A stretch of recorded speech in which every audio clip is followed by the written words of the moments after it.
muito breves palavras, tentar sintetizar uma tarefa que não é naturalmente fácil depois desta brilhante exposição, mas gostaria de recordar aqui que o professor Rui Ferreira referiu que o acesso ao direito e à tutela jurisdicional efetiva, que é o tema sobre o qual ele aqui dissertou, constitui um valor intrínseco do Estado de Direito e um princípio estruturante do Estado Democrático de Direito.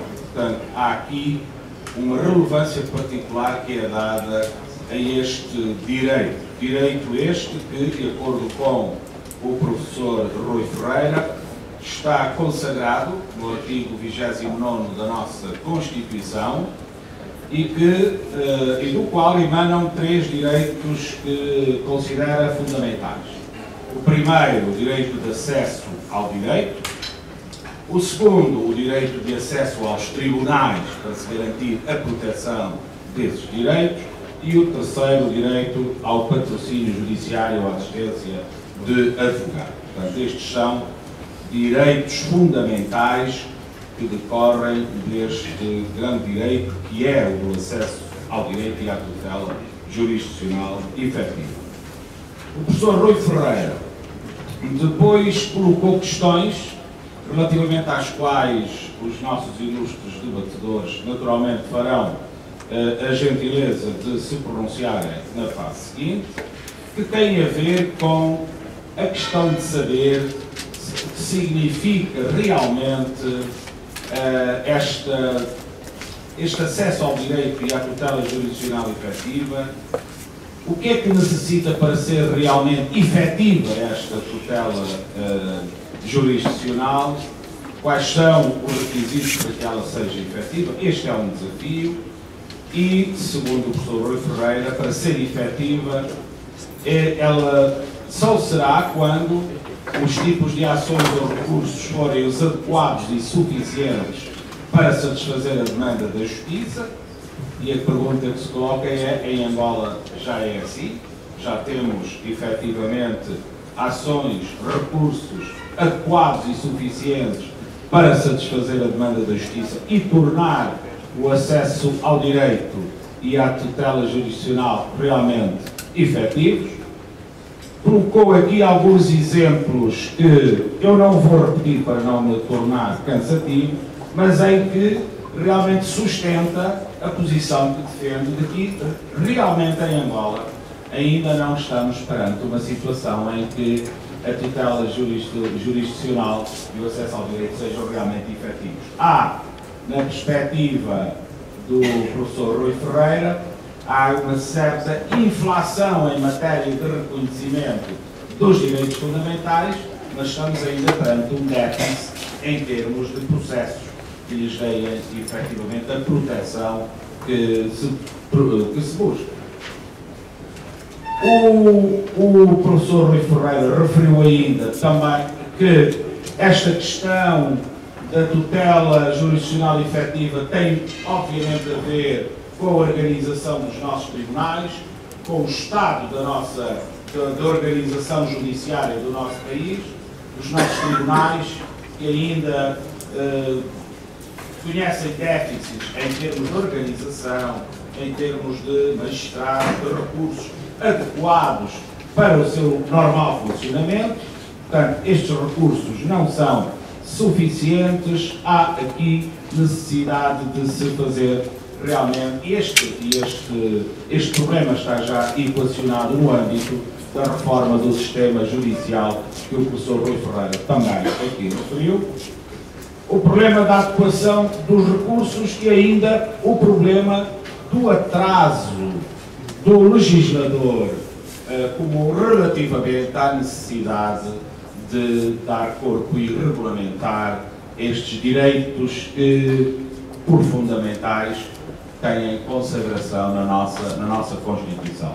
Portanto, a conclusão que consegui retirar daqui é que o professor Dr. Rui Ferreira considera absolutamente necessária a reforma do modelo de organização judiciária, considera absolutamente necessário que se se muna o nosso sistema judicial de todos os recursos e de todos os meios que são necessários para que ele possa garantir essa tutela jurisdicional efetiva. Creio não ter, enfim, deixado de fora questões, enfim, muito relevantes da intervenção do professor Rui Ferreira, e acho que agora o momento é de passar ao debate. As questões estão lançadas, eu não vou, infelizmente, ao contrário do que fez a professora Elisa Barjal dizer muito bem, eu não trouxe um conjunto de perguntas para colocar aos debatedores, mas acho que as questões suscitadas pelo professor Rui Ferreira são mais do que suficientes para podermos ter aqui um debate vivo e profícuo sobre estas matérias. A questão primeira, julgo eu, ser a de está ou não garantido em Angola o acesso, o direito do acesso ao direito e a tutela jurisdicional efetiva. Se sim, quais são os fundamentos para essa resposta? Se não, igualmente agradeço a resposta, os fundamentos dessa resposta. O professor Carlos Feijó quer iniciar o debate, tenho muito gosto em passar-lhe a palavra. Inicio o debate com muito gosto. Vou responder diretamente a esta pergunta. Eu acho que hoje por hoje a resposta vai incitar aquilo que diz a própria exposição do Ferreira, isto é, nós temos a parte dos direitos, liberdades e garantias da Constituição que temos, para alguns até um salto na outra perna, e é verdade, porém, que a primeira tarefa ainda não a fizemos, que é a conformação de uma série de garantias, nomeadamente garantias em matéria, garantias dos direitos, liberdades e garantias, dos direitos e liberdades, deixa-me dizer assim, que, numa só palavra, a legislação ordinária ainda não foi conformada à Constituição. Se essa legislação, pelo menos no plano legislativo, a concretização constitucional, este passo não foi dado, a resposta só pode ser uma. É que estamos ainda em déficit de execução da Constituição em matéria de direitos, liberdades e garantias. E acho, aliás, por escrito sendo isto, que uma das tarefas mais prioritárias e urgentes em matéria da reforma da Justiça é todas aquelas matérias que digam respeito aos direitos, liberdades e garantias. E, sobretudo, as garantias, diria, ligadas ao processo penal. As garantias também em matéria de contencioso, fiscal, aduaneiro e administrativo, para situar apenas estes. Vou citar apenas estes. Por exemplo, em matéria de garantias em processo penal, há uma questão que nós temos que rapidamente resolver. Entre outras, a própria lei, existe uma proposta, a lei sobre as medidas cautelares, a lei sobre habeas corpus, toda matéria que tem a ver com direitos, liberdades e garantias, que ainda nós não, sequer no plano legislativo, concretizamos. Eu digo que a reforma da justiça e do direito não é elaborar leis. Eu considero que elaborar leis é apenas 5% do processo de reforma do direito da justiça no país. O restante 95% tem a ver com muitas das coisas, algumas delas já foi dito pelo Dr. Ferreira, em que medida o Estado vai financiar esta reforma.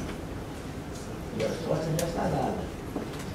A legislação produzida pelo Dr. Raul Araújo correu tanto, mas ela em 2015 duvido que seja aplicada sequer a lei sobre a organização e funcionamento dos tribunais, muito menos a lei do acesso à justiça.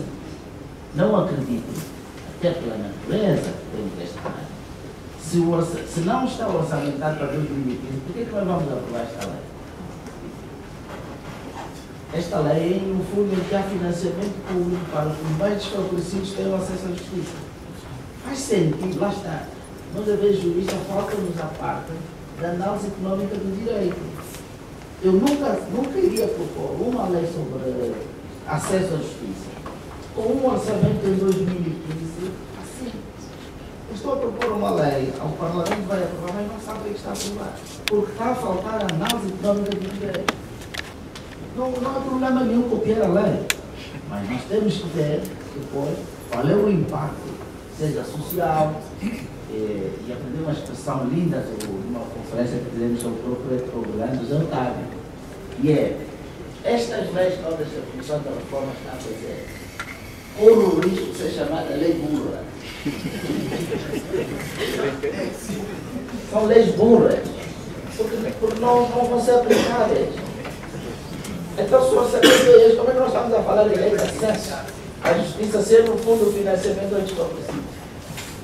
É muito bonito ter a lei e dizer que ninguém vai aplicá-lo, de certeza. Para não dizer noutros planos. Mas ainda em matéria de processo penal há uma questão que não está sendo discutida. Eu próprio suscitei isso por escrito, começa já a lançar algumas dúvidas e envia a Comissão da Pessoa também. Tem a ver com o quê? Nós, quando discutimos a Constituição, afastamos a ideia da existência de um juiz de instrução. O juiz de instrução foi completamente afastado. Foi até uma proposta do Dr. Manuel Gonçalves. Mas ficou lá uma norma. Diz mais ou menos o seguinte: quando se trata de direitos, liberdades e garantias, haverá controlo por magistrado judicial à atuação, seja da investigação criminal, seja da procuradoria. E até hoje, ninguém se lembra desta norma. Por um lado, não queremos juiz de instrução. Por outro lado, não queremos concretizar ou discutir essa norma constitucional. Eu fiz uma proposta à Comissão da Reforma da Justiça, mas vamos ter que retomar isso. Para além de outras questões também que hoje estão a ganhar alguma cuidado na matéria de direitos, liberdades e garantias. E uma delas é esta, em relação ao papel da polícia em matéria de investigação criminal. O papel da polícia, sobretudo, na sua competência para emitir mandatos de detenção ou captura. A interpretação que temos do Dr. Raul Araújo e da doutora Elisa na votação que fazem no artigo qualquer coisa de direitos, liberdades e garantias sobre isto é maximalista. Diz que apenas um procurador pode emitir mandato de detenção. A minha interpretação não é esta. E a própria Constituição admite que, por lei, o legislador possa dizer em que circunstâncias também a polícia pode emitir, não diria mandados de captura, mas mandados de detenção. E a questão tem a ver também com o direito de acesso a esse tema que estamos aqui a discutir, e as liberdades do cidadão. É um assunto muito sério esse da polícia não poder deter, até porque há um procurador da República que já enviou para as polícias ou comandante-geral da polícia uma carta de dizer: a partir de agora você não pode prender ninguém fora de flagrante livre. E o comandante-geral da polícia disse: mas doutor, você trabalhou na Constituição, acha que é mesmo assim? Eu agora não posso prender ninguém. E eles decidiram: não vamos prender, vamos ver como é que a criminalidade vai subir aqui, pelo menos fora de flagrante livre. Dei estes exemplos para compreendermos que esta parte dos direitos, liberdades e garantias estamos a entender-se. Mas também já disse aqui o Dr. Raul Araújo que nós devemos, na reforma da justiça, calendarizar. Temos que selecionar o que é que vamos agora ver.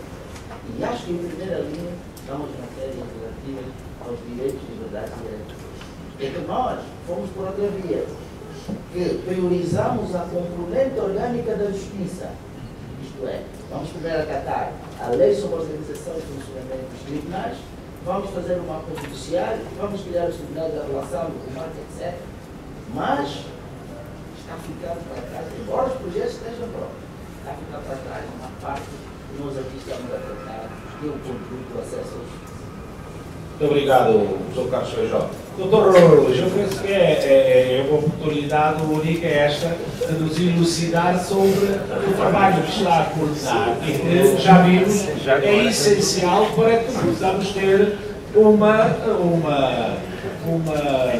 tutela jurisdicional efetiva em Angola e, portanto, os nossos direitos de acesso ao direito perfeitamente protegidos. O que é que nos pode dizer sobre o trabalho que a sua comissão que coordena está a desenvolver, por favor?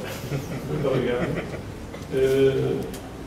Sobre a questão do trabalho da comissão, de forma indireta, eu posso dizer o seguinte: eu penso que, mais do que como coordenador da Comissão de Reforma, como pessoa que trabalha na área do direito constitucional e também como juiz do Tribunal Constitucional, eu penso que nós chegamos a uma fase que é a seguinte: o Estado no seu todo, nomeadamente o poder político, estão com dificuldades de fazer o acompanhamento que devia ser feito do que diz respeito à concretização da Constituição relativamente aos direitos, liberdades e garantias, mas isso não os inibe da responsabilidade.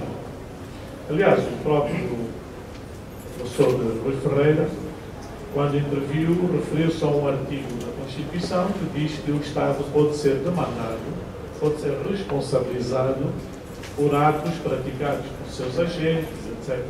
Isso eu quero dizer o seguinte: é que a não concretização da Constituição em matéria ligada à justiça, e reflete-se pelos vistos no Orçamento Geral do Estado, mostra que não há ainda um assumir dos órgãos do Estado responsáveis por essa matéria da importância que a justiça tem ou deveriam ter no país. Isto é, a ideia do parente pobre, para não dizer um bocado a ideia de que a justiça é um bocado a gata borralheira no sistema. A gata borralheira, se a história, se me lembro bem dessas histórias, é aquela enteada, coitada, que faz tudo e com menos condições, e está à espera, não sei se a justiça vai perder algum sapato para depois ser encontrada por um príncipe com muito dinheiro que depois a consiga melhorar as suas condições de vida. É que o que eu vejo é que em todos os anos o orçamento preocupa-se com as finanças, com a área da indústria, com a área da agricultura, com a área... Nós continuamos a sofrer o defeito do setor produtivo e o setor não produtivo, sem perceber que o setor só pode ser produtivo se o não produtivo funcionar. Isto é, se a educação não funcionar, se a saúde não funcionar, se a justiça não funcionar, não vai haver setor produtivo a funcionar. Porque não vai haver quadros, não vai haver saúde e não vai haver tribunais para dirimir os conflitos. Há uma questão de necessidade de repor as cabeças ou repensar na concepção que devem ser as questões. Eu digo isso à vontade, está aqui o professor Carlos Feijó, que desempenhou muitas funções do governo, o doutor Aguinaldo Jaime também, e acho que, de facto, nós continuamos a enfermar dessa questão. Para mim faz-me confusão como é que é nomeada uma comissão de reforma da justiça, são apontados com bastante antecedência um conjunto de tarefas que têm que ser feitas e depois o orçamento pura e simplesmente não vai dizer que se esquece, nem sequer toma conhecimento do que é que tem que ser feito. Alguma coisa está mal, alguma coisa tem que ser revista, sob pena, no que diz respeito aos direitos fundamentais, do Estado começar a ser colocado em tribunal, muitas das vezes por situações difíceis. E depois não sei como é que o Estado vai resolver esse problema. Quando os advogados começarem a colocar questões por exemplo, dizendo que há muitas leis que neste momento são leis inconstitucionais, e há muitas, por razões supervenientes, porque as leis não eram, a partir do momento em que se aprova a Constituição de 2010, são. A lei, por exemplo, da prisão preventiva é uma lei que já devia ter sido revogada há muitos anos, porque está em choque direto com a Constituição e muitas das normas e outras. Portanto, de facto, essa questão da tutela jurisdicional efetiva tem um bocado desse tipo de problemas do ponto de vista de concessão, do ponto de vista de infraestruturas, e podemos estar a fazer um esforço muito grande em propor soluções para a reforma, mas se não houver um assumir de quem decide das mesmas, estamos a gastar tempo e dinheiro, porque as pessoas, bem ou mal, são pagas para fazer esse trabalho. Agora, a grande questão que se coloca, para irmos diretamente à questão da tutela jurisdicional efetiva, também, a nível do apoio aos cidadãos, que é um direito fundamental, o cidadão ter uma defesa material, porque a defesa não é apenas uma defesa formal, é uma defesa material, e isso passa por licenciados em direito, passa também um bocado por vermos como é que vamos montar todo esse sistema. Neste momento, de forma assim muito simples, podemos chegar à seguinte conclusão: com um número de 24 milhões de habitantes que Angola tem, e com o atual número de advogados inscritos, estou-me a referir aos inscritos, não estou a referir aos que exercem a advocacia, estão cerca de 2 mil advogados inscritos na Ordem dos Advogados, quer dizer que nós temos um advogado para cada 9.600 habitantes do país. Estes são os números que nós temos. Portanto, dizer que já há muitos juristas em Angola é não conhecer essa realidade. A grande questão que se coloca é como fazer esse enquadramento, como resolver essa questão. Porque os advogados, a advocacia é uma profissão liberal, e, portanto, sendo profissão liberal, só vai exercê-la quem tem condições de viver pela advocacia, pelo seu trabalho, porque ele não é funcionário de ninguém. Se bem que agora existem os escritórios de advogado que, no fundo, dão emprego. Também já vão dando emprego com uma ou outra questão. Mas são poucos, são meia dúzia deles, não sei se chega a uma dúvida.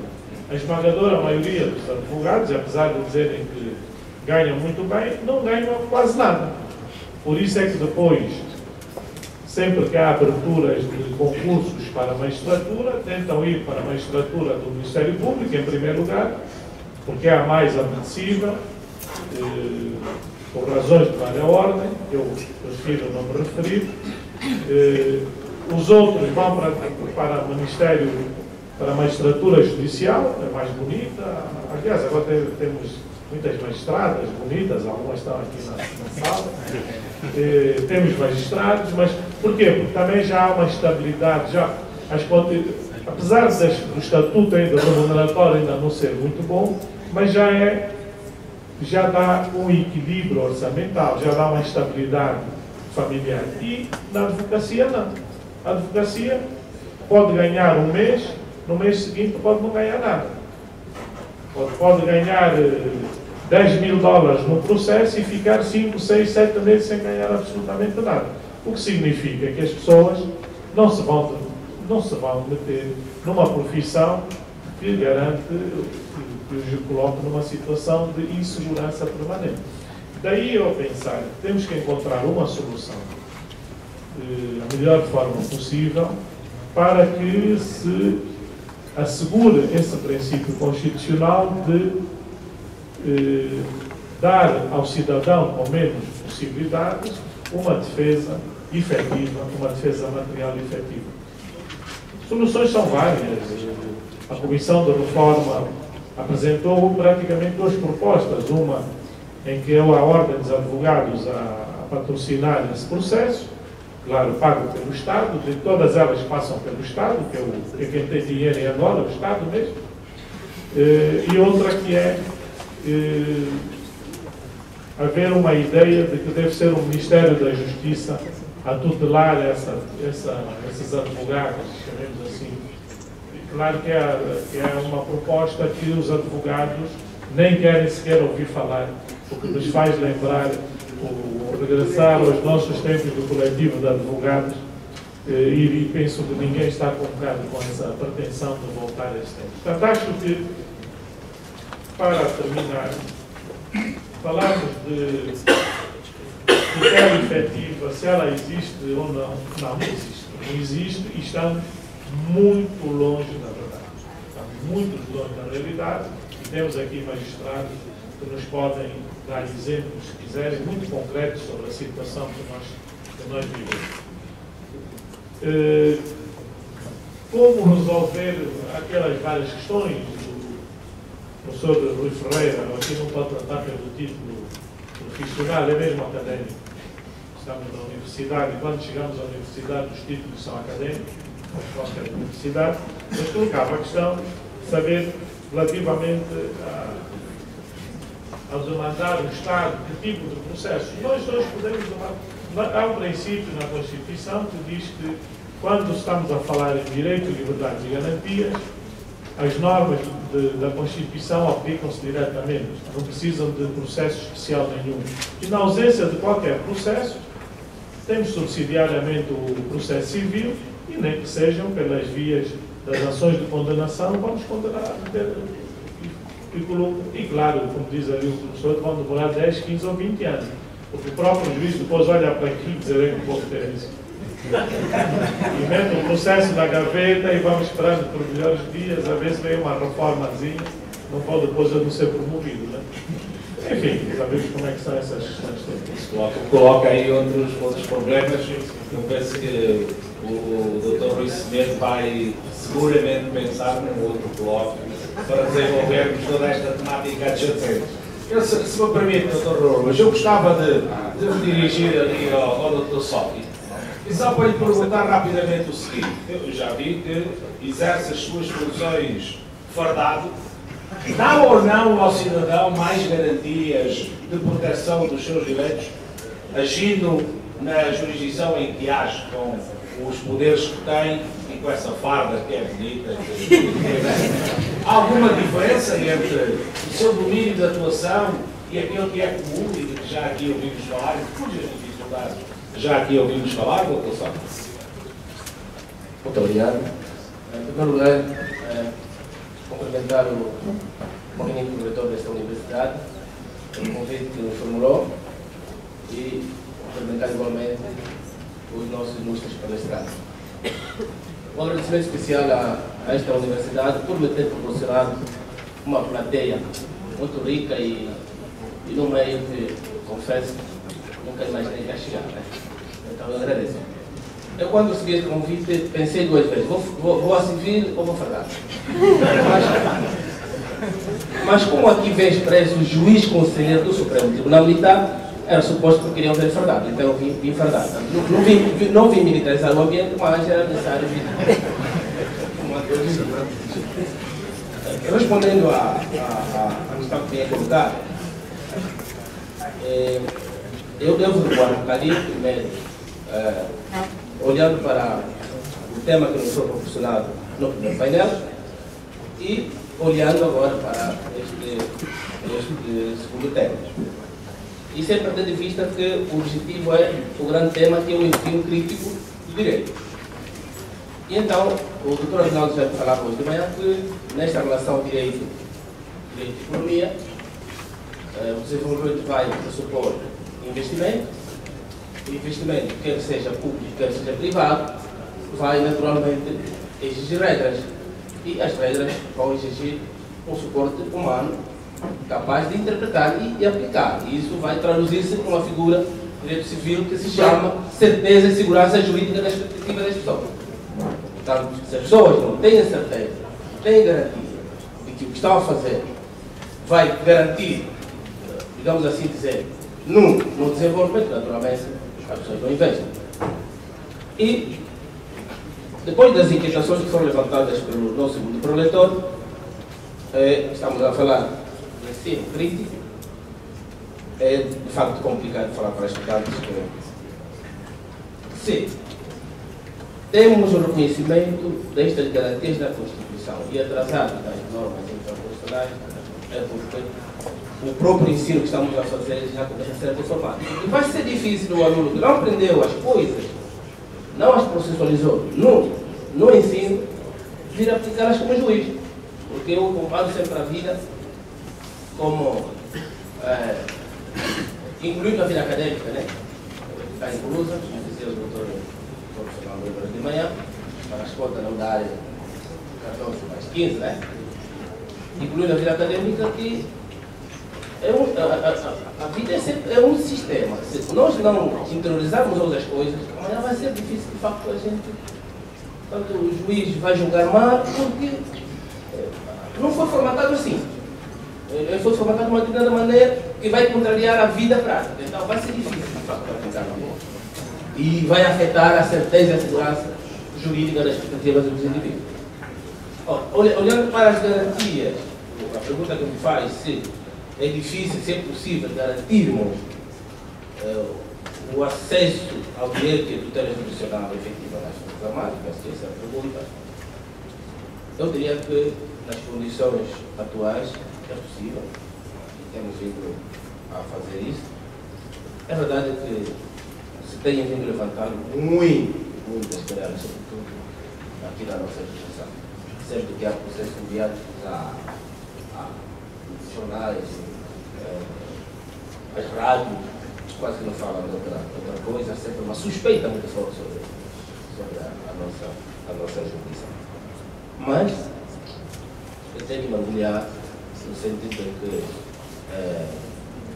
a nossa casa é composta de pessoas que têm vindo a dar o seu melhor e procuram não ferir, digamos, a certeza e segurança jurídica das pessoas. Quer-se procurar transferir para. Há muitas pessoas que entendem que tudo que está ao início, hipótese no processo militar, você vai buscá-lo provavelmente para você vai buscar o valor da justiça no processo comum. Nós temos vindo a entender que não, por conta da especificidade que, digamos, suporta a nossa justiça. As Forças Armadas regem-se por princípio de hierarquia e disciplina. Então, a justiça militar concorre para a manutenção da disciplina das Forças Armadas e faz a justiça, naturalmente, guiada e iluminada por estes princípios. Eu digo não tem sido fácil, mas aqui no Mano Gregório já viemos algumas vezes convidados para falar para os estudantes, para passarmos a nossa mensagem, porque na verdade hoje também somos mais especializadas em advogados para a nossa área, estamos a dar o nosso nós pensamos que as especificidades têm que ser respeitadas por conta da hierarquia e disciplina das Forças Armadas. Isto tem consideração profissional. Muito obrigado. Muito obrigado, doutor Santos. Muito obrigado. Doutor Caetano de Sousa, ainda não tivemos o prazer de ouvir as suas opiniões, de modo que vou, com todo o gosto, passar-lhe a palavra para comentar o que entender por bem sobre o tema que está aqui em discussão.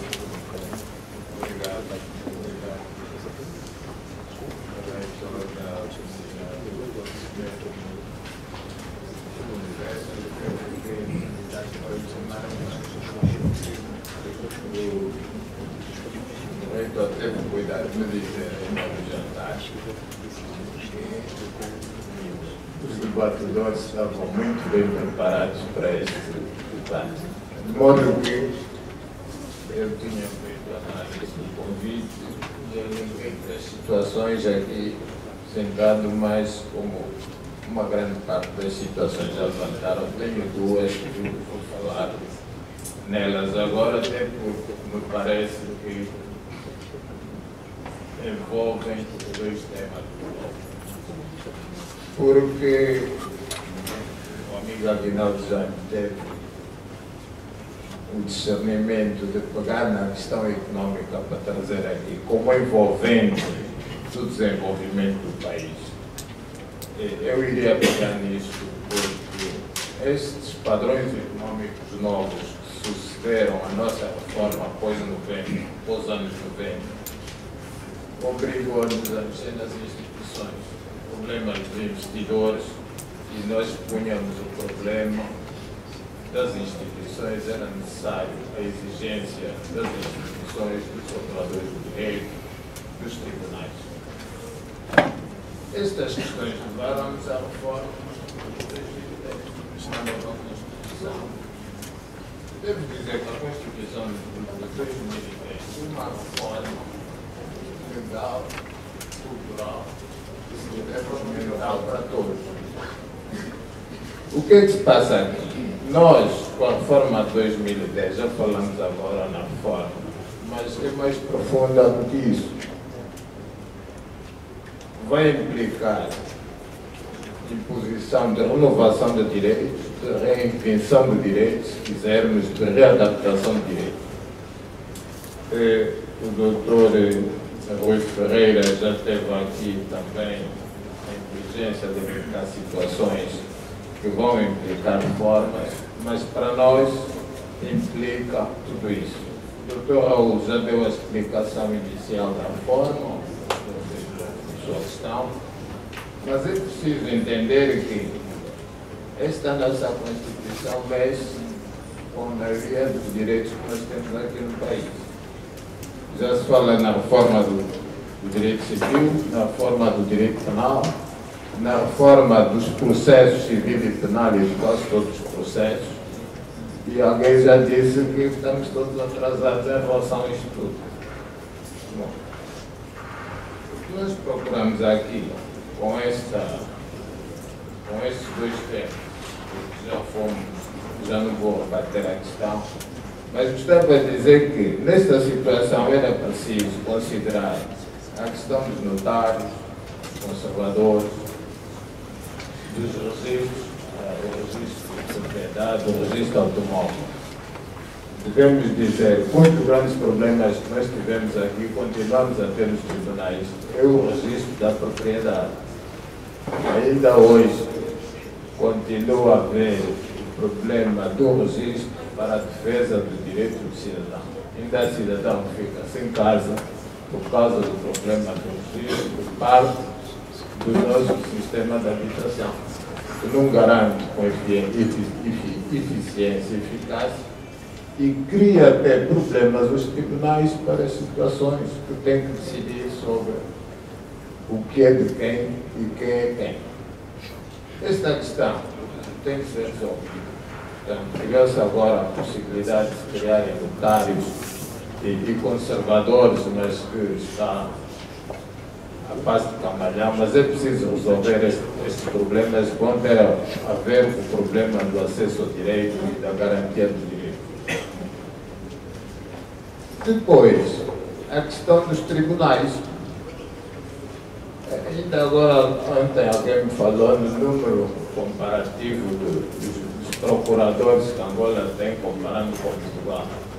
Há uma diferença territorial de 14 vezes inferior. E eu dei conta que nós, comparando com os juízes, nós temos aí 3% das quantidades de Portugal. Portanto, nós não temos capacidade de cobrir o nosso território. Depois, só depois da guerra, é que nós começamos, de terminar a guerra, é que nós começamos a cobrir o território nacional.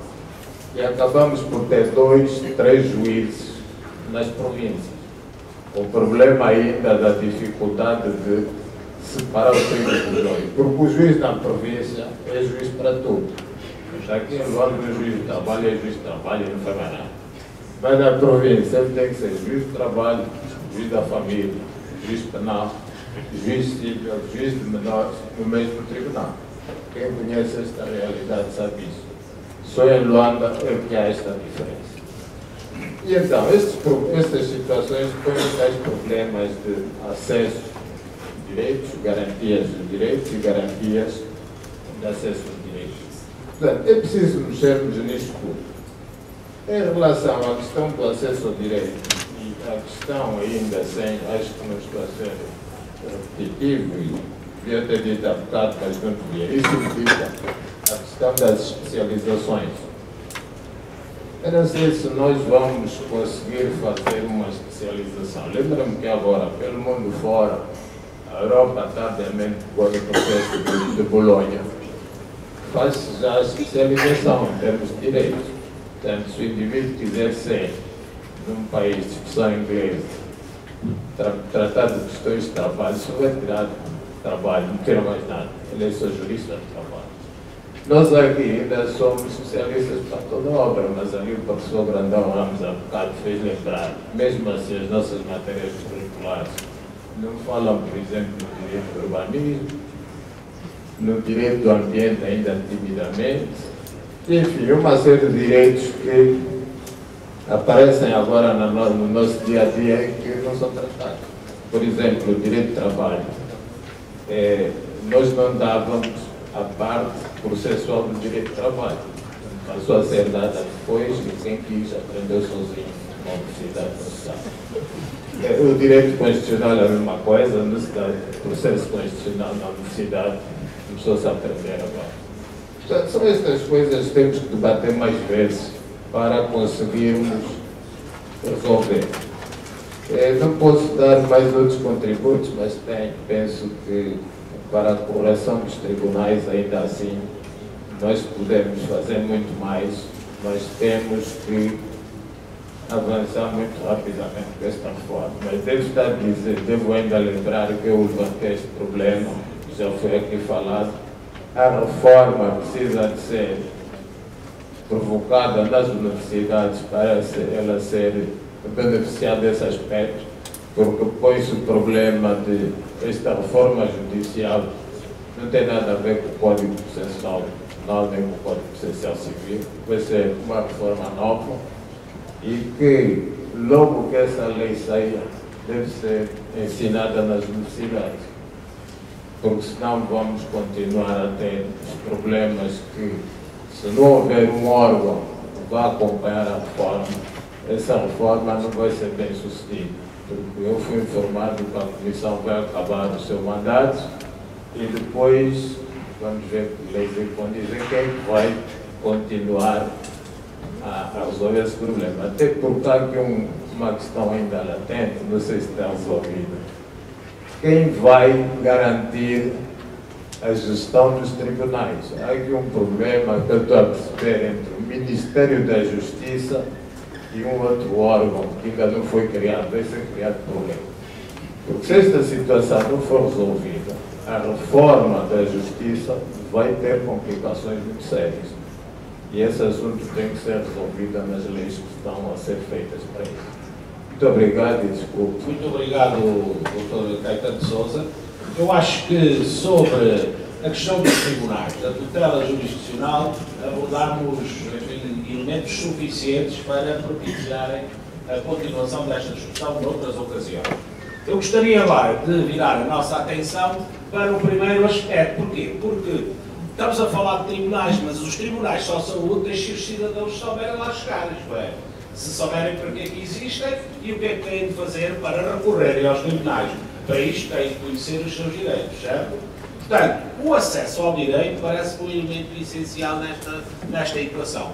O professor Rui Ferreira chamou a atenção para dois elementos deste direito de acesso ao direito. O da informação jurídica, o outro, o da consulta jurídica. Sobre estas matérias, como é que estamos no país? Estamos melhor do que estamos relativamente aos tribunais ou ainda há muito para fazer? Queria começar por si, doutora Luzia Sebastião. Tenho aqui o meu microfone, seja por isso. Como é que estamos do acesso ao direito? Claro que foram aqui equacionadas duas questões. A primeira tem a ver com a informação jurídica. Eu próprio fui protagonista durante alguns anos de um programa de televisão em que tentávamos transmitir alguma informação nesse domínio. E parece que naquela altura surtiu algum efeito. Porque até hoje eu tenho pessoas e relativamente jovens a dizerem: não, o programa acabou, eu aprendia tanta coisa ali. Por que acabaram o programa? Não, o programa não acabou. Está eventualmente feito noutros moldes. Mas esse trabalho de educação jurídica da nossa gente precisa ter. Hoje já avançamos um bocadinho mais. Hoje as pessoas já conhecem um bocadinho mais os seus direitos. Isso é bom. Hoje já conhecem. Mas creio que há todo um trabalho de educação jurídica que precisa ser. E a escola, eu continuo a achar que é o ponto onde deve começar. Realmente, se houver um mínimo de preocupação logo ao nível do primeiro ciclo do ensino, de ensinar as crianças que existe uma convenção que protege as crianças, não se pode fazer isso contra as crianças, não se pode fazer aquilo, já será alguma coisa. Mas esse trabalho de educação jurídica é indispensável, andou-se um bocado, mas precisa ainda mais. A consulta jurídica, vamos voltar ao velho problema. Os advogados, há dias ainda discutíamos sobre esta nova figura que se pretende criar, que é o advogado, se não estou enganado, o defensor público. E eu compreendo porque é que se pretende a criação da figura do defensor público, no sentido de tornar a assistência judiciária efetiva, porque ela não tem sido efetiva. E não tem sido porque ela é feita pelos advogados, vamos lá, os advogados, eu vou chamar-los comuns. Os advogados comuns têm feito assistência judiciária e cá voltamos nós, fazem nos intervalos.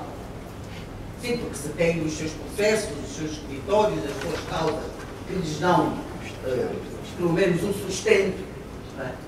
E pegar uma defesa oficiosa é coisa que é para largar, sobretudo se for da área do crime, como crime não compensamento, está a sair daqui, atravessar toda esta cidade, aguentar aquela boa vista horrível, para chegar lá à CCL, ir lá ter paciência de sentar e ouvir a história que o arguido que lá está lhe vai contar.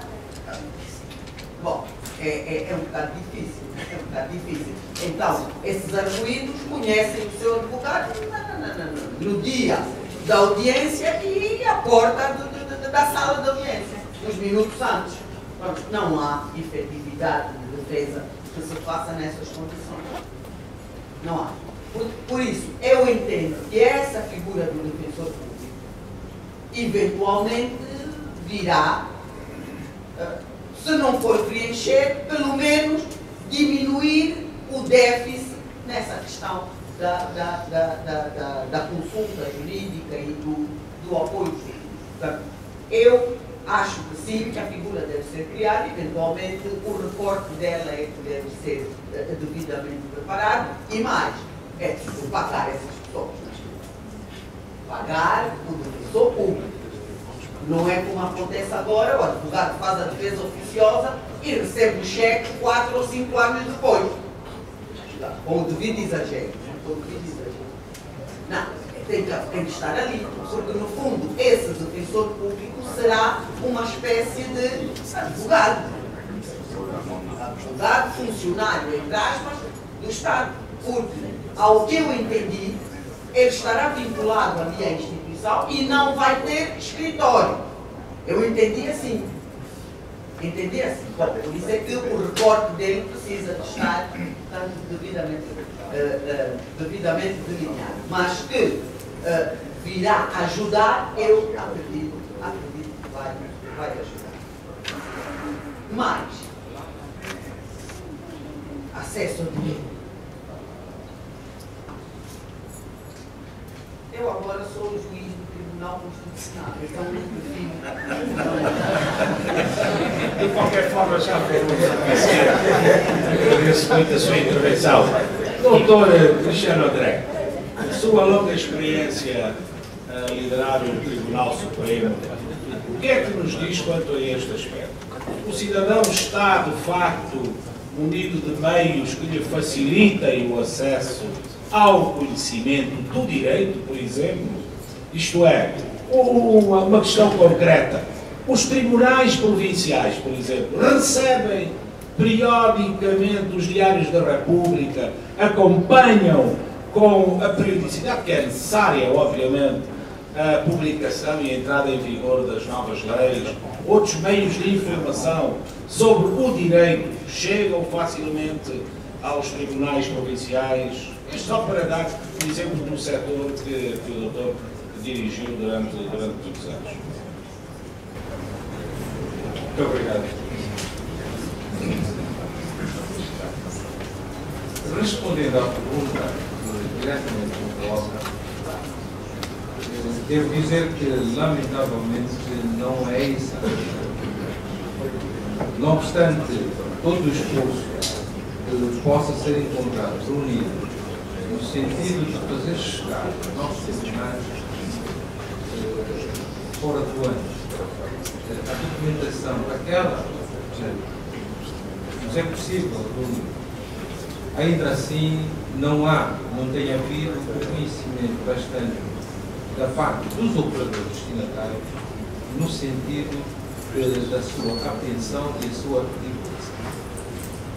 Mas para dizer que ainda, ou seja, também nessa parte, nós temos déficits e, de facto, é uma lacuna que tem toda a necessidade, todos nós percebemos isso, que merece e seja comatada, porque, de facto, o cidadão nunca irá ter a possibilidade de um acesso ao direito de justiça, porque ali onde ele poderia bem buscar o conhecimento, a informação, a elucidação do quanto necessita, não tem possibilidade. Mas eu, aproveitando a palavra do nosso moderador, a oportunidade do nosso modelo, eu não gostaria de deixar passar para lá uma realidade que nós vivemos naquilo que é a vida dos tribunais e de todos os tribunais. E muito ligada a esta problemática que estamos aqui a discutir no âmbito do artigo 29, mais concretamente a relação com o número 5, tem a ver com os procedimentos judiciais pela celeridade, caracterizados pela celeridade. Nós conhecemos qual é a realidade dos nossos tribunais aqui no Brasil.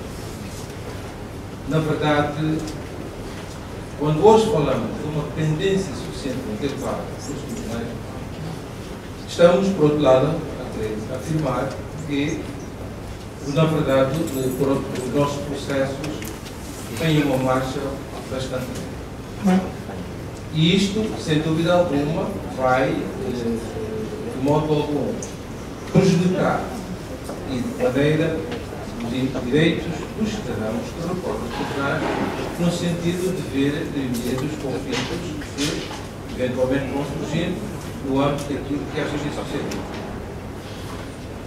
O certo é que, e aqui uma vez mais fazemos lembrar, estamos a recordar a ligação, a conexão que passa entre este tema, o segundo tema que estamos a ver, e o anterior, quando dizíamos naquela altura que aquelas questões que inicialmente vimos abordando iriam posteriormente dar lugar a que fizéssemos uma reflexão sobre a vida dos tribunais, na medida em que, para que estes operadores estejam em boas condições de poder dar resposta às questões que são colocadas, é evidente que tem que ter uma preparação para essa. O texto da Constituição, num outro momento, nomeadamente no artigo 72, fala-nos de um julgamento justo, um julgamento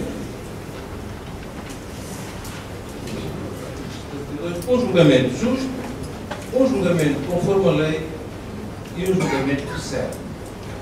A verdade, porém, é que esta celeridade anda ausente. Por um lado, porque existem condições que nada têm a ver com os operadores. Citamos aqui, vimos aqui falar da questão das instalações, dos imóveis, dos meios, das técnicas que hoje serão necessárias para a sua utilização, mas também há a preparação do próprio público.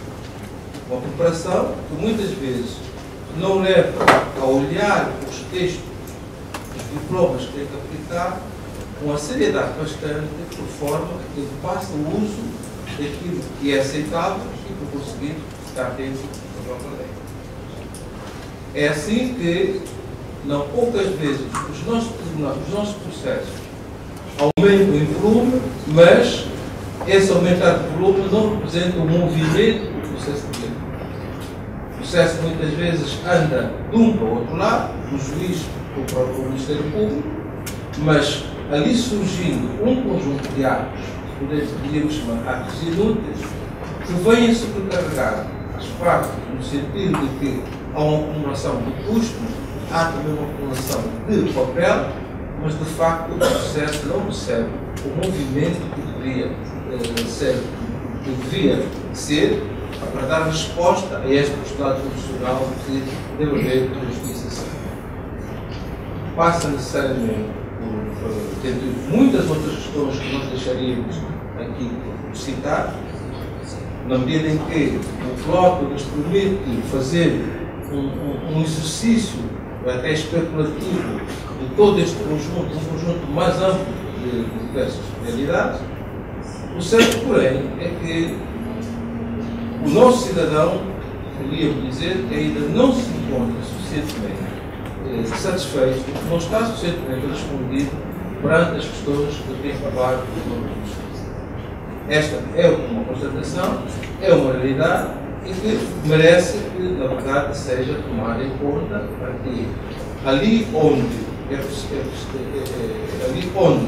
estejam os órgãos de decisão, fazer com que o quadro do país mude, tanto mais que estamos num processo de suficiente velocidade, e não vai acontecer que a justiça se coloque lá muito para trás, de modo que, quando tiver que tomar uma decisão, como disse, é uma decisão tardia, é uma justiça feita fora de horas, é uma justiça tomada como se não tivesse sido. Por conseguinte, passaríamos aqui de haver justiça, estamos perante o objetivo de justiça. Muito obrigado, Dr. Cristiano André. Sr. Fernando Oliveira, agora é a sua vez. Alguma coisa a acrescentar relativamente a esta questão do acesso ao direito, a informação jurídica, consulta jurídica? Como é que o cidadão pode tomar conhecimento dos seus direitos, ganhar consciência dos seus direitos, se o Diário da República não lhe chega? Nem chega muitas vezes às instituições onde deve chegar em primeira mão. O que é possível fazer? Qual é a sua opinião sobre isto?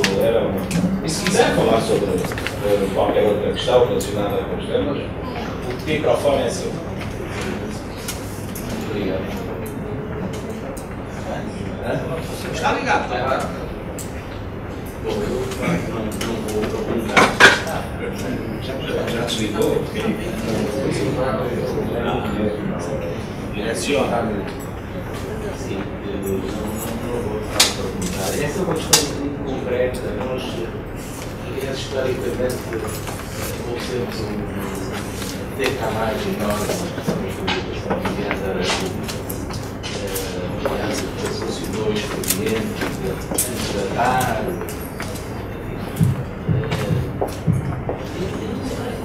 Acho que isso é uma dificuldade.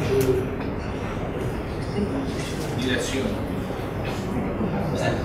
Um pouco idêntica à própria dificuldade, enfim, durante muito tempo, e creio que ainda, na maior parte das províncias do nosso país, nem sequer o jornal chega, não chega diariamente, não ia chegar, quer dizer, nós evoluímos, de facto, de uma forma extraordinária nos novos meios, mas depois questões práticas e tudo, de facto, não evoluem. Portanto, esse é de facto um problema sério.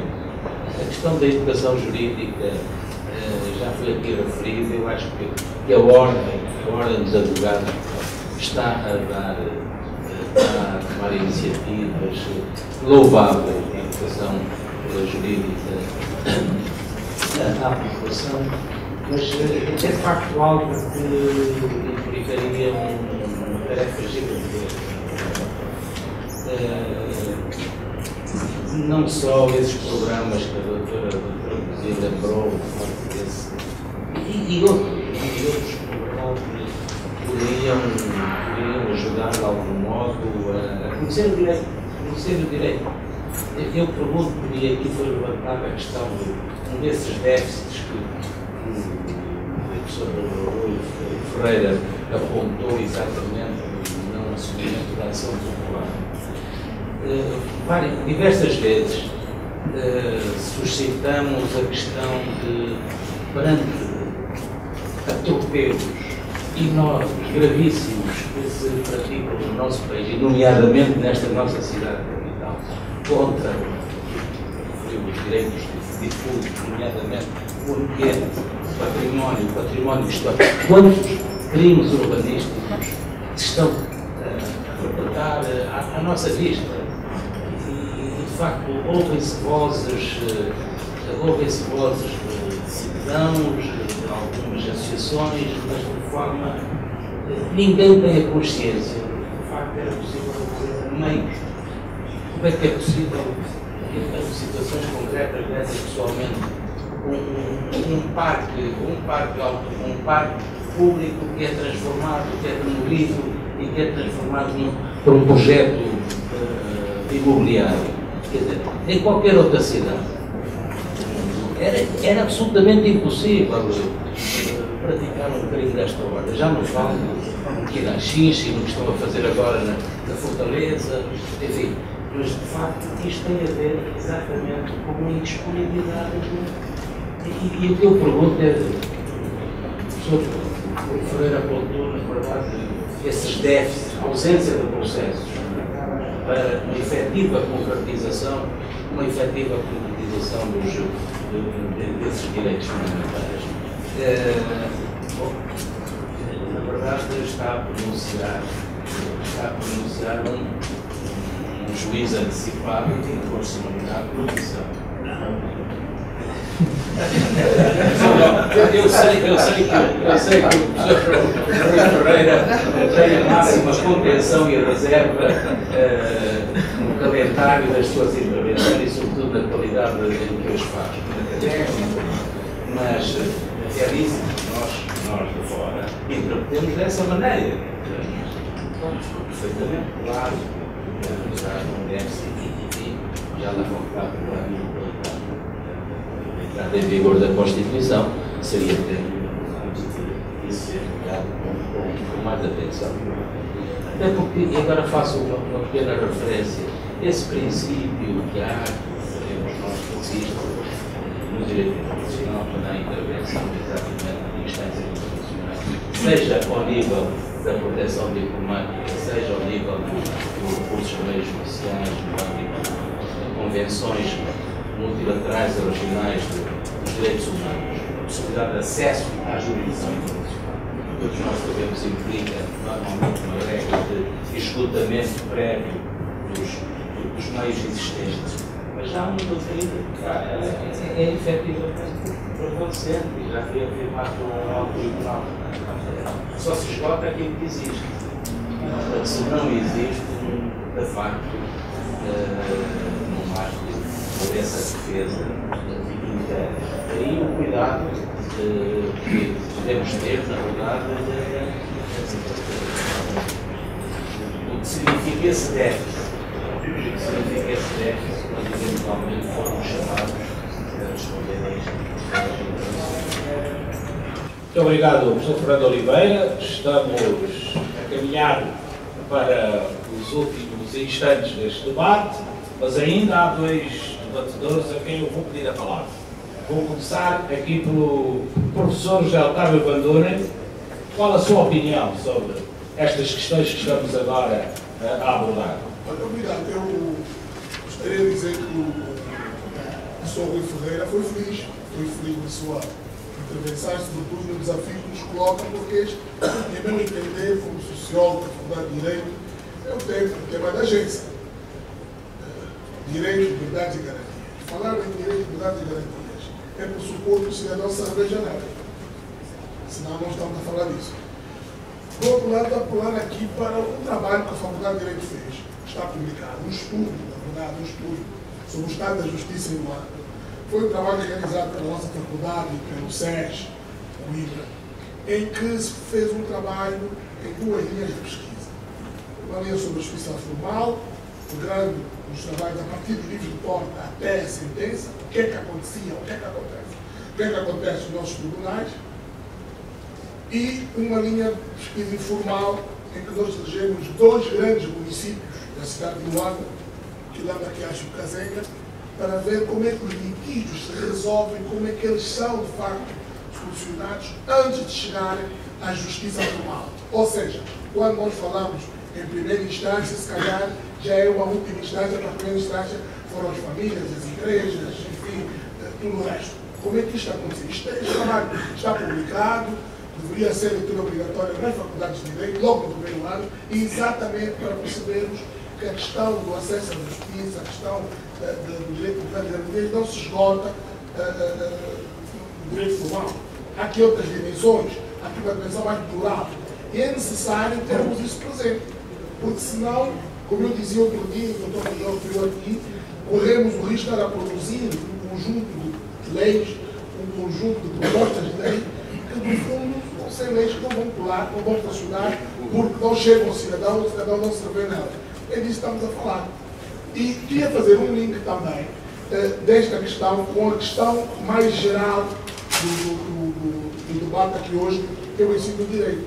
Nós entendemos que este trabalho de pesquisa falta. Falamos aqui muito no currículo, falamos aqui muito daquilo que são os nossos programas das nossas faculdades, e falta, de facto, introduzir nos programas de formação das nossas faculdades esta possibilidade dos alunos, a partir mesmo do 4º, 5º ano, poderem ser empregados em trabalhos de campo, trabalhos de pesquisa. Para quê? Para nós termos um estado da arte. Porque senão podemos estar a construir todo um edifício, um arcabouço muito bonito do ponto de vista do direito, que termina ali onde termina o asfalto. Não nos podemos esquecer disso. Bom, eu deixava aqui um pontapé, aliás, 2 anos atrás, tive uma conversa muito longa com o Dr. Semedo, exatamente sobre estas temáticas, e ele orientava, ele dizia que uma das estratégias da sua universidade era orientar os estudantes para uma intervenção mais prática aqui em relação ao direito e à justiça. E nós vamos um pouco nessa linha também. Entendemos que é necessário que haja esta preocupação do estudante, ainda dentro da faculdade, ser confrontado com o que é que acontece no mundo real em relação àquilo do ponto de vista teórico que ele está a estudar e pelo qual se está preparado. Muito obrigado, professor Radone. Penso que vamos terminar este debate com o Chaftor passando a palavra à figura, enfim, que melhor representa a experiência do ensino de direito em Angola. E, portanto, se me permite, antes de pegar a palavra, não quero criar um quiprocó como ontem, enfim, na televisão, entre o líder parlamentar e o membro do governo, o que queria falar, não estou a deixar. Eu sim dou-lhe a palavra com muito gosto. Eu quero este faz favor, esse já está ali. Eu não quero falar sobre isso, acho que já falei sobre este painel, apenas vou usar aquilo que disse o Dr. Feijó, que obedece lei ordinária relativamente à Constituição. Eu lembro apenas isto, e é perigoso, é muito perigoso. Lembro que existe. Pode ser, não? Tá? Tem que direcionar. Não.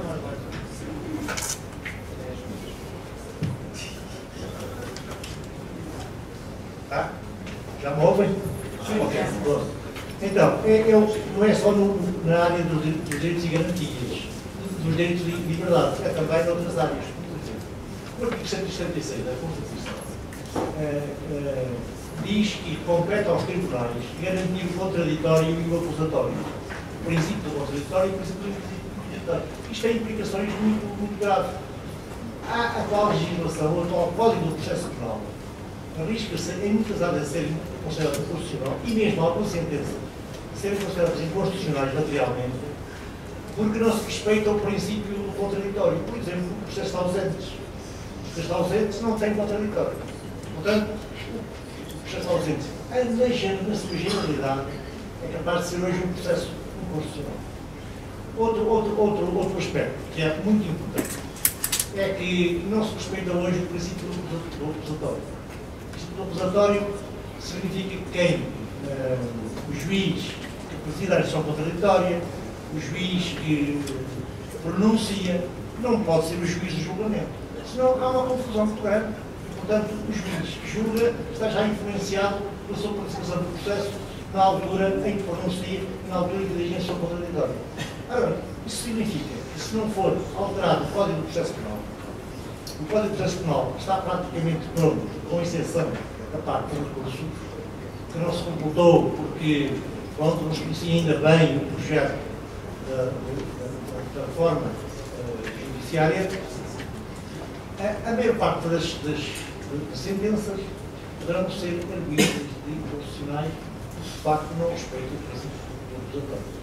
O juiz continua a julgar, é o juiz que instruiu na instrução contraditória, não era declaratória, e o juiz que pronunciou. Portanto, é de facto uma coisa muito importante, portanto, que para chamar a atenção.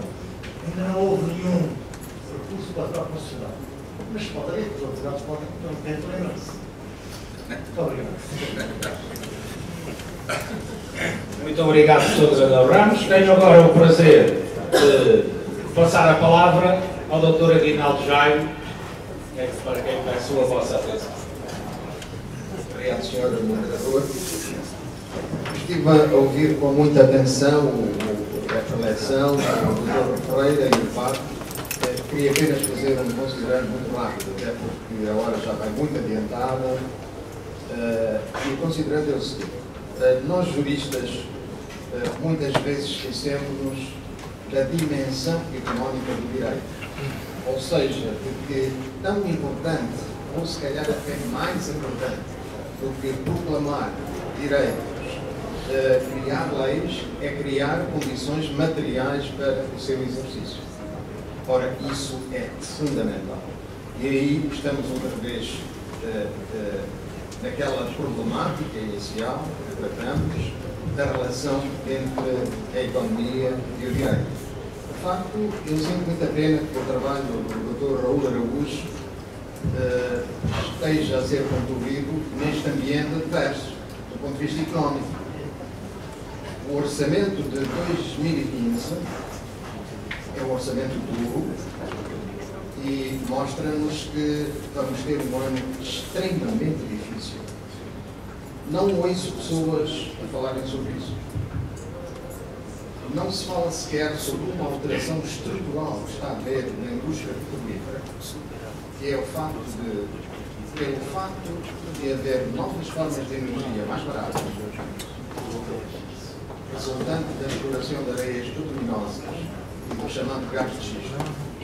O petróleo tradicional vai perder progressivamente o seu valor como fonte de energia, que agora vai sofrer muito fortemente o resultado disso. De resto, já estão os efeitos aí à vista. Estamos a viver e vamos viver um choque muito forte. O nosso principal produto de exportação vai sofrer uma desvalorização brutal e, naturalmente, vai implicar uma quebra muito forte de receitas públicas e, consequentemente, de fluxos financeiros na economia. Os trabalhos de diversificação da economia não andaram com a celeridade desejada e hoje estamos confrontados com uma situação muito dura. Dizendo isso, não estou a dizer que a justiça não deve esforçar-se por obter uma boa fatia do bolo, mesmo que este bolo seja escasso. Fazer como fazem os outros setores. É preciso ter bons lobbies, é preciso usar bons interlocutores, é preciso, junto das autoridades públicas, conseguir a maior fatia possível para o setor da justiça e do direito, sem esquecer que estamos num ambiente de escassez generalizada e em que se calhar ninguém está satisfeito, nem mesmo as pessoas que elaboraram o Orçamento Geral do Estado. Muito obrigado. Muito obrigado, Dr. Miguel Chaves. Sr. Rui Ferreira, a palavra é sua. Faz favor. Vou tentar usar isto. Muito obrigado. Só duas ideias finais, precedida por um comentário de satisfação pela qualidade do debate e pelo conjunto de ideias que estivemos aqui a trocar. Mas eu acho que há duas questões sobre as quais queria deixar clara a minha compreensão aqui. A primeira é que a minha visão, olhando para o que diz a Constituição, é de que o orçamento não pode condicionar a consolidação do Estado Democrático de Direito. Para bom entendedor, nem a palavra basta. A segunda questão é a seguinte. É importante, sim, superarmos este déficit em matéria processual e de garantia dos direitos fundamentais, mas eu não considero que isso seja prioritário relativamente à reforma da organização judiciária. Na minha opinião, o passo imediato que deve ser dado não é fazer leis sobre o direito disto, o direito daquilo ou o direito daquilo outro. É fazer imediatamente a reforma do modelo, porque o modelo já não dá mais nada. O modelo atual não dá mais nada.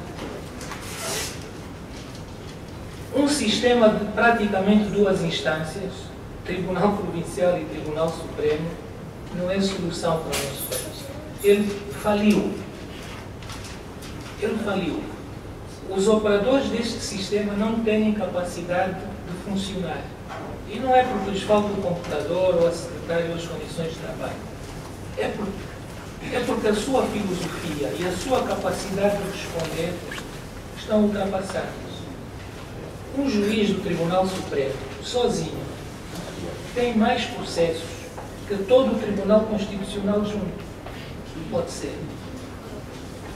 Não pode ser. Um juiz de um tribunal, um juiz criminal num tribunal provincial, tem milhares de processos sob a sua mesa para decidir. Isso não pode ser. Este grau de concentração do sistema levou à falência. E acho que é por aí que temos que começar. A prioridade: desmultiplicar os tribunais provinciais, fazer as comarcas, criar as relações. Isso é que vai desentupir o sistema. O sistema está entupido. E isso, para mim, e para o Estado de Direito, acho, é mais importante que cuidar desse déficit de legislação que temos. Portanto, estou aqui, não está presente o professor Carlos Feijó, a manifestar, relativamente à perspectiva que ele apontou, uma discordância. Para mim, a prioridade da reforma é mexer no modelo. É resolver as causas de obstrução do sistema. Apenas isso. Obrigado. Muito obrigado. A minha missão está cumprida. Agradeço a vossa compreensão. Não a pouparam, porque foi muito bom sinal. Agora vamos esperar pelo comunicado final e vou passar a palavra ao mestre de cerimónias. O mestre de cerimónias, que é o vice-presidente da Faculdade de Ciências Jurídicas e Políticas desta Universidade, e não quer deixar passar em claro duas situações. Aproveito estes segundos para dar tempo à Comissão da Redação, que é o secretariado executivo deste seminário é composto por todos os professores em regime de permanência desta Universidade, da Faculdade de Direito. Por isso, eles foram o suporte desta iniciativa. Quero também dizer, em nome dessa parte, que não tive a oportunidade para falar, que eu aprendi muito. E, por certo, vocês também aprenderam muito. Foi um momento que me vai marcar na vida para a frente.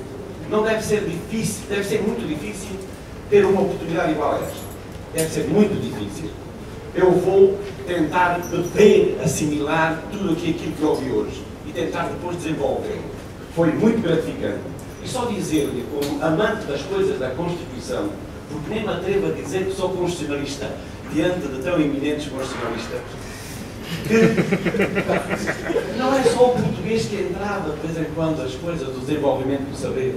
também a matemática, quando a ciência política e o direito constitucional viram matemática, os cálculos do método de ontem e a percentagem dos deputados, e se perguntam ao aluno, sabes como é que o teu deputado lá está eleito? Quantos é que elegeu o teu partido? E olham para mim e dizem, doutor, o artigo 169, digo eu, desenvolve o artigo 169, número 1, 2 terços. 2 traço o quê, doutor? O que é isso? Eu tenho dificuldade em fazer contas, de achar 2 terços quando não sabem o que é 2-3, assim nestes termos. Então, tendo ganho estes segundos, quero-vos dizer simplesmente que foi um prazer enorme, uma honra soberba estar convosco e eu curvo-me perante tanta sapiência.